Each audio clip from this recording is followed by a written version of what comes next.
19 वर्षाची मुलगी, तिचे 9 लग्न आणि तब्बल 9 लाखांचा चुना, हे बीड जिल्ह्याला हादरून टाकणाऱ्या एका लुटेरी दुल्हनचा असा काही भांडाफोड झालाय की ऐकणाऱ्याच्या अंगावर सुद्धा काटा येतो। ज्या नवरीला स्वप्नसुंदरी समजून घरात आणलं गेलं, तिनं एका महिन्यातच संसाराची राख रांगोळी केली। पण या टोळीचं जाळं नेमकं पसरलंय कुठं आणि लग्न जमत नाही म्हणून हतबल झालेल्या तरुणांना ही टोळी कशा प्रकारे टार्गेट करते आणि या 19 वर्षाच्या पोरीनं 9 नवरे कसे बदलले, हे सगळं आजच्या व्हिडिओच्या माध्यमातून आपण पाहणार आहोत। तसं पाहिलं तर लग्नाच्या नावावर गणवण्याचे प्रकार आजकाल नवे राहिलेले नाहीयेत। नागपूर, दौंड, अगदी हरियाणा, कर्नाटक किंवा भोपाळपर्यंत अशा घटनांनी धुमाकूळ घातलाय। कुठे शिक्षिका 8 जणांना फसवते तर कुठे एजंटांमार्फत कर्नाटकमधून पोरी आणून लग्न लावून देतो असं म्हणून फसवणुकीचे अनेक प्रकार आता समोर आले आहेत।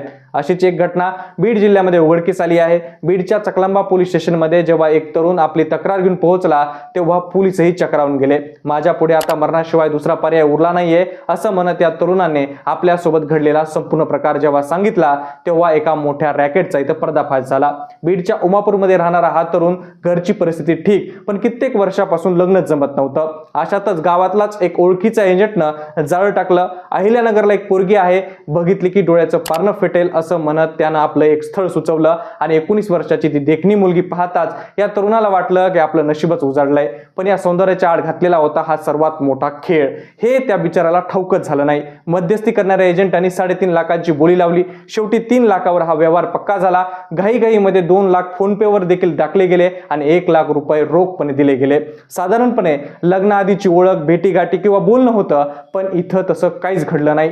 3 दिवसातच लग्न उरकायचं असा तकादा एजंटच्या टोळीने लावला होता आणि अवघ्या 2 दिवसात त्या मुलीला उमापूरच्या मंदिरामध्ये आणून लग्न लावून दिलं गेलं। अनेक वर्षाच्या प्रतीक्षेनंतर नवरी घरात येणार म्हणून त्या तरुणाने कशाचीही कसर सोडली नाही। दागिने, कपडा लत्ता आणि इतर खर्च धरून जवळपास 5 लाखाचं पाणी झालं आणि संसार सुरू झाला। संसार सुरू झाला होता खरा, पण महिना उलटतो ना उलटतो तोच या नवरीने आपला खरा रंग दाखवायला सुरुवात केली। घरात सासू असल्यामुळं नवरीला मोकळं रान मिळत नव्हतं म्हणून तिने घरच्यांमध्ये कटकटी करायला सुरुवात केली। सासूची रोजची भांडण, कुरकुरी आणि घरातल्या नको तो राडा बघून तो पोरगा पार वैतागून गेला। शेवटी बायकोचं म्हणणं ऐकून त्याने आपल्या आईलाच पुण्याला भावाकडे पाठवून दिलं। त्याला वाटलं अडथळा आता दूर झालाय, आता संसार सुखाचा होईल, पण खरं तर आता गनिमी काव्याची एक पुढचा टप्पा सुरू झाला होता। आई घरातून गेल्यावर या नवरीनं जाच कमी व्हायच्या ऐवजी अधिकच वाढला होता। एक दिवस अचानक तिला माहेरची ओढ लागली आणि तिथून या प्रकरणाचं एक वेगळंच वळण मिळालं। लग्नाच्या वेळी ज्या महिलेला आई म्हणून तिने समोर केलं होतं, आता मात्र तिने दाखवलेला जो दुसरा फोटो होता तो वेगळाच होता। सासू बदललेली पाहून या नवरदेवाचे तर डोळ्यामध्ये संशयाची चालच चुकचुकली।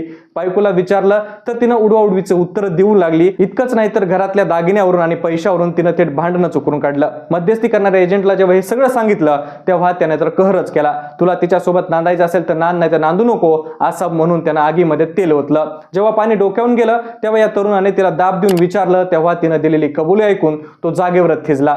तुझा नंबर हा 9वा आहे, या आधी 8 जणांना मी असंच चुना लावलाय असं तिनं सांगितलं। एका 19 वर्षाच्या मुलीच्या तोंडी ही भाषा ऐकून त्याच्या पायाखालची जमीन सरकली। या धक्क्यातून सावरतो ना सावरतो तोच या लुटेरी दुल्हननं घरातली उरली सुरली रोकड आणि सोन्याचे दागिने घेऊन ती पसार झाली होती। जो सुखाचा संसार होईल असं त्याला वाटलं होतं तो महिन्याभरातच या नवरीनं पार रस्त्यावर आणून सोडला होता। नवरी तर पसार झालीच, पण तिचा माज इतका होता की तिने जाता जाता या 9व्या नवऱ्याला चॅलेंज म्हणून चक्क आधीच्या 8 लग्नाचे फोटो पाठवले। कुणासोबत बहुल्यावर चढलेली तर कुणासोबत संसार मांडलेली ती दृश्य पाहून या तरुणाची शुद्धच हरपली। शेवटी या तरुणानं बीडच्या पोलिसांकडे धाव घेतली। चकलांबा पोलिसांनी घटनेचं गांभीर्य ओळखून चक्र फिरवली आणि या लुटेरी नवरीसह तिला साथ देणाऱ्या त्या एजंट जोडप्याच्या मुसक्या आवळल्या।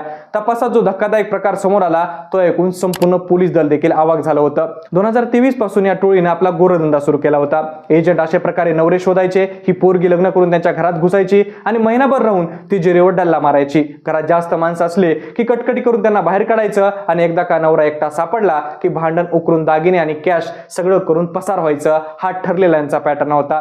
बीड जिल्ह्यात याआधी देखील काही तासांमध्येच नवरी पळून गेल्याच्या घटना घडल्या होत्या, पण उमापूरच्या या केसमध्ये तर चक्क प्लॅनिंग करून सासूला घराबाहेर काढलं गेलं होतं। समाजाला आपली इज्जत जाईल या भीतीनं आधीचे 8 बळी शांत बसले, पण या 9व्या तरुणानं हिंमत दाखवली आणि या टोळीचं काळं कारस्थान चव्हाट्यावर आणलं। आता या लुटारी टोळीचा जन्मठेपेची आणि त्यासोबत यांना योग्य ती शिक्षा व्हावी आणि माझे गेलेले 9 लाख रुपये मला परत मिळावे अशी मागणी हा तरुण करत आहे। ही माहिती तुम्हाला कशी वाटली ते कमेंट करून नक्की सांगा आणि अशाच माहितीसाठी आपल्या जाणता महाराष्ट्र YouTube चॅनल नक्की सबस्क्राईब करा।